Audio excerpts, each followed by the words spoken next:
शहरातील ज्ञानवर्धनी हायस्कूलमधील 1900 बॅचमधील माजी विद्यार्थ्यांनी तब्बल 32 वर्षांनंतर 15 ऑगस्ट दिनी एकत्र येऊन शालेय जीवनातील जुन्या आठवणींना उजाळा देताना मनसोक्त आनंद लुटलाय।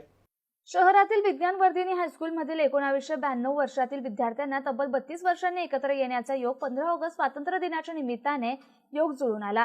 यासाठी माजी विद्यार्थी सचिन अप्पा नामदे आणि रतन दाभाडे यांनी गेल्या 2 वर्षांपासून शहरातील आणि इतर जिल्ह्यामध्ये स्थायिक झालेल्या बॅचमधील मित्रांची माहिती गोळा करून त्यांना सतत संपर्क केला आणि पुन्हा एकदा शालेय मित्र मिळून स्नेहभेट घेण्याचे नियोजन केलं।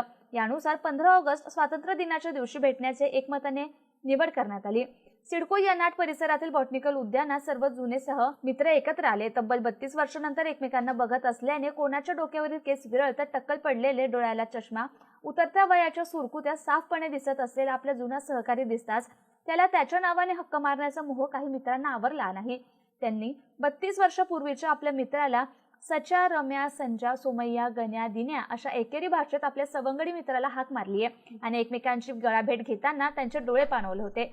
या स्नेहभेटीच्या सुरुवातीला 15 ऑगस्ट स्वातंत्र्य दिनाच्या निमित्त भारत मातेचा प्रतिमेला पुष्पहार घालून पूजन मेजर सुभाष स्तवन यांच्या हस्ते करण्यात आले। शालेय स्तरावरील जुन्या शाळेच्या पीटी कवायतीनुसार स्वातंत्र्य दिन साजरा करत झणझणीत डब्बा पार्टी स्नेहभोजनचा आनंद घेत जुन्या आठवणींना उजाळा दिला आणि पुन्हा असाच भेटण्याचं आश्वासन एकमेकांना देत निरोप घेतला। यावेळी सचिन अप्पा नामदे, रतन दाभाडे, निलेश तोतला, संजय मगर, दिनेश लोळगे, रमेश कुदळ, सोमनाथ जाधव, गणेश वडगावकर, अशोक खोनमाली, रणजित मनपुरे, संजय प्रधान, विजय अंकुश, अनिता साबळे, शोभा पठारे, सुनीता कोकरे यांच्यासह इतर मित्र सहकाऱ्यांची यावेळी उपस्थिती होती।